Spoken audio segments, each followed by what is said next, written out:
Olá, sejam bem-vindos ao De Boa na Lei, o podcast que apresenta o direito de forma simples, descomplicada e direta. Hoje nosso tema será as diferenças do uso capião judicial e extrajudicial. Aqui é o advogado Solon Uber, juntamente com o Dr. Márcio Rodrigo Pereira, conhecido como R. Pereira. Iremos falar sobre a diferença do Instituto Uso Capião, que ela realmente, a gente acredita que é pertinente, ela afeta uma parcela razoável da sociedade, que no momento da vida vai ocorrer a situação de uso capião, precisar desse direito. Então a gente vai trazer as diferenças, tá? Só no primeiro momento mencionar o que é o uso capião, né, Tomás? O uso capião é a posse de assumir a propriedade de um bem que tu tem a posse. Muitas vezes se mistura que posse e propriedade é o registro e posse tu tem a gerência sobre o bem. Então essa é a primeira distinção, tu conseguir de posse e de propriedade. E o uso capião você vai adquirir a propriedade de fato, você ser o efetivo dono de um terreno, de um veículo. É importante também mencionar que também é possível o uso capião de bem imóvel, tá? Então a gente faz essa distinção que realmente é importante, a distinção de posse e propriedade e a prerrogativa de poder fazer no bem imóvel. Então a lei ela traz requisitos legais para o uso capião, que hoje no próximo vídeo a gente vai abordar o tema, como por exemplo, tempo e documentação, metragem, a gente vai trazer isso à tona, tá? Mas hoje vai ser as principais diferenças do uso capião judicial e extrajudicial, tá? Em termos gerais, no primeiro momento, efetivamente essa aquisição da posse, tá? Tu ter essa aquisição da propriedade, melhor falando, ela vai ter os requisitos, tempo e metragem, e vai ter o discorrer no judicial e no extrajudicial. Eu vou passar a palavra para o amigo Márcio começar falando do judicial e depois a gente fala do extrajudicial e as diferenças na sequência. Obrigado, doutor Solon. Então, gente, o que é a nossa ideia, né? O nosso De Boa na Lei é trazer um direito descomplicado. E quando a gente fala descomplicado, é que você possa entender, onde a gente conversa em qualquer lugar e você possa compreender. Quando nós falamos dessas diferenças entre o uso capião judicial e o extrajudicial, né? Nós vimos muito no escritório, doutor, eu quero fazer o uso campeão.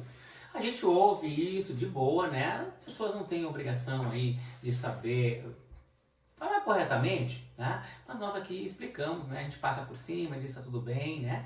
A gente, quando nós falamos, a gente fala uso capião, né? Eles usam campeão, tá tudo bem, não tem problema nenhum nisso. A gente não vai corrigir, por óbvio, né? Então, quando a gente fala aí do uso capião judicial, né? Elas têm algumas características que elas têm que ser lembradas, né? Onde é que é feito? Olha, é um processo judicial. Tramitação. Gente, a gente fala pode demorar aí de 2 a 5 anos, pode. Por que a gente fala que pode? Porque pode demorar mais do que isso, né? Não é, mas pode, né? Advogado, mas precisa de advogado? Gente, sempre vai precisar de advogado para qualquer tipo de uso capião. E é indiferente, judicial, extrajudicial, ordinário, não interessa, vai sempre precisar aí de um advogado, né? E aí, quando a gente fala no judicial, é a questão da forma, né? Admite posse aí com litígio, né? Ou controvérsia. Por isso que vai para a justiça, vai se discutir. Então, aqui a gente está falando de uma diferença muito grande, que depois lá no uso capi, o Dr. Solon explica ali no uso capi extrajudicial, vai explicar aí que tem algumas diferenças interessantes, relevantes, para que a gente possa seguir, né? Então, a necessidade de audiência, sim, pode haver, né? Pode não, vai haver necessidade de audiência. E a finalidade, né? Quando a gente fala quando há dificuldade em reunir documentos aí ou há litígio. Então vai lá para o judicial, porque a gente vai precisar, né, da anuência, vai precisar que o juiz determine. Então no judicial é complicado, é mais complicado, sim, e sempre será mais complicado, porque vai precisar de muito mais documentos. Onerosidade também é uma coisa que é mais cara. Então, quando a gente fala do uso capi judicial, ele é mais delicado, requer muita coisa, e porque geralmente haverá litígio, diferentemente lá do uso capião extrajudicial. E esse é o nosso, né, vamos dividir em 2 programas, que hoje a gente só está apresentando aqui para vocês as diferenças, E no nosso próximo, nós vamos, no parte 2, nós vamos apresentar, né, os usos capi mais utilizados no dia a dia do direito. Tem vários, gente, mas nós vamos apresentar aí os mais utilizados. E agora aqui nesse momento eu acabo de trazer simplificado para vocês a questão do uso capi judicial. E o Dr. Solon aí fica com a incumbência agora de trazer para você, né, eu vou fazer alguns cortes para dizer, no judicial não pode ter, no extra é normal acontecer dessa forma. Então, o Dr. Solon vai explicar como funciona na questão aí do uso capião extrajudicial. Então, Dr. Solon. Como o Dr. Márcio já me alertou que vai fazer uma interrupção na minha fala, eu vou tomar a liberdade de fazer uma interrupção aí na questão do judicial, mas na verdade seria um grande comparativo semelhante entre as duas situações, tanto no judicial e no extrajudicial, né, Márcio? Antes de partir propriamente para o extrajudicial, que seria no registro de imóveis, tá? Nas duas hipóteses, tá? Tu vai precisar da posse mansa pacífica pelo período que a lei exige, tá? Um título justo ou não. Você vai precisar também ter conhecimento de quem são os vizinhos. Você vai ter eu vou interromper aqui. Eu trouxe características. Tá? Eu vou corrigir aqui, doutor Sol. Eu trouxe características, doutor Sol. Como é cada um deles? É pro segundo programa, é na segunda parte. O Dr. Sol está fazendo spoiler aqui já de funcionamento de cada um deles. Nós estamos fazendo aqui características. Tudo bem, doutor Sol? Eu ia fazer um comparativo, se prepara, comparativo rápido, assim, de pelo menos nas duas hipóteses, eu tenho que saber quem são teus vizinhos. Os confrontantes, o senhor vai precisar, a parte vai precisar saber quem são e identificar elas. E o último, evitando spoiler então, Márcio, dando uma enxugada, você vai precisar de um agrimensor, que é um técnico que vai tirar a metragem do seu terreno, vai levar isso para o judiciário, e isso vai ser muito importante para o processo. Você não vai conseguir fazer uma ação tanto judicial quanto extrajudicial, um movimento extrajudicial, sem a figura do agrimensor, tá? Que vai fazer a metragem, vai fazer o desenho técnico do imóvel. A planta do imóvel. Então, já no extrajudicial, de forma específica, retomando que ele vai ser no registro de imóveis, ele vai ser um trâmite ele tende a ser mais rápido, tá? Ele tende a ser mais sério, como justiça, como é falado, é mais sério, mais rápido, tá? No entanto, ele vai exigir muita documentação, ele faz muito pormenores, tem uma preocupação muito maior, tá? Do que o judiciário. O judiciário, tu tem um acesso mais fluido, tu consegue trazer as documentações mais tranquila, porque o juiz tem maior liberdade do que o tabelião, e o tabelião vai remeter isso para análise. Então, realmente, por ele ter menos liberdade, ele vai exigir mais documentação, ele vai exigir mais validade. Não que o judicial não vai exigir, mas vai ser mais criterioso no extrajudicial, ele vai cansar mais na documentação, tá? A gente sabe como é que é tudo repartição, por exemplo, uma repartição pública, ela é mais burocrática, né? Então, ela vai exigir mais documentos, ela vai ser mais rápida? Vai. Só que uma grande situação é que ela não pode ter oposição. O que é oposição? Teus vizinhos têm que estar de acordo. Então, é muito arriscado, né, Tomás? Eu entro no extrajudicial, mas o meu vizinho daqui a pouco quer reivindicar alguma metragem, eu perdi todo o extrajudicial, todo o investimento. Então, é mais delicado, tem que ser muito bem pensado de que forma que você vai proceder, judicial, extrajudicial, porque as duas têm vantagens e desvantagens, ônus e bônus. Então, leve em consideração.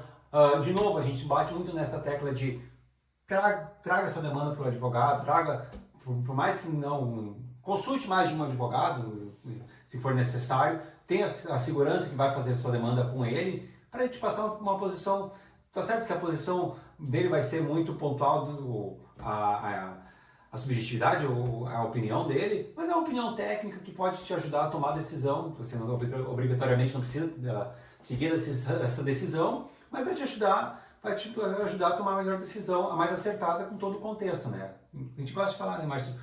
A melhor decisão é aquela que tem todos os dados, todas as informações. Então, consultar advogado sempre é muito importante, né, Márcio? E é relevante, né? Quando a gente fala que nessa posse específica, ela tem que ser uma posse mansa e pacífica e sem oposição.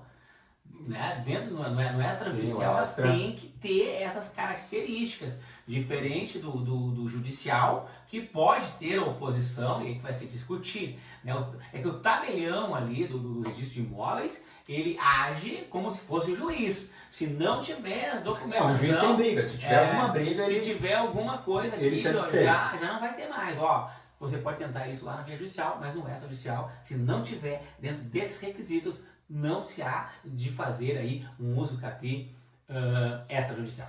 Por isso que tem que ser muito bem pensado, muito bem estudado, conversado com algum técnico sobre o assunto, né? Mas eu acho que a gente já fez um apanhado razoável assim, entre a diferença. Na sequência a gente vai fazer os requisitos de cada espécie de uso capião judicial, tá? Mas uma informação que eu queria ainda trazer, Márcio, seria mais efeitos práticos, assim, porque as pessoas aí veem o uso capião por muitas vezes como uma coisa errada. Eu tomei a posse de um bem. Não é. Pode acontecer? Pode. Mas tem situações que a pessoa tem um contrato que não levou a registro, um vendedor que morreu na cadeia sucessória, então acaba o uso capião sendo a melhor solução. Então eu dou por satisfeito a parte técnica das diferenças. Fizemos uma opinião singela assim, de procurar profissional, essa opinião sobre o uso capião, e passa para o amigo Márcio fazer o fechamento. Quando a gente fala, né, só referente e pessoal, quando a gente fala da questão do uso capi da forma judicial ou extrajudicial, é muito mais fácil de conseguirmos levar isso a registro, porque eu costumo dizer, só é dono quem registra, né, quando está lá o seu nome na escritura. É muito mais fácil quando a posse ela é uma posse mansa e pacífica. Porque, geralmente a posse ela é mansa e pacífica por quê? Porque você adquiriu através do famoso contrato de gaveta. Então muita gente ainda não sabe, mas está suspenso, principalmente na área rural. Hoje na área rural, se não tiver 2 hectares, você comprar lá meio hectare de alguém, você não consegue levar isso hoje a registro, não vai ser reconhecido as assinaturas lá no cartório, né? Ele não vai reconhecer, né? Tá suspenso isso. Mas nada impede que, se você fizer isso, você ter 2 testemunhas para assinar e para ter esse documento, né, de forma válida, e aí você tem a posse mansa e pacífica aí do imóvel que você adquiriu através de contrato. Claro que a gente sempre orienta, né, que seja feito via o registro de imóveis, tudo certinho, mas às vezes isso não acontece e a pessoa acaba adquirindo, às vezes há 10, 15, 20 anos morando no local, né? Todo vizinho já te conhece, todo mundo sabe que tu mora ali e não há oposição de parte alguma, porque você adquiriu isso através do contrato, e por isso que existe essa modalidade aí de uso capião judicial, extrajudicial e outras que nós vamos explicar aí na parte 2 do nosso vídeo. Então, gente, o nosso muito obrigado aí pela audiência de vocês, quem vai assistir agora, quem vai assistir depois, a qualquer momento.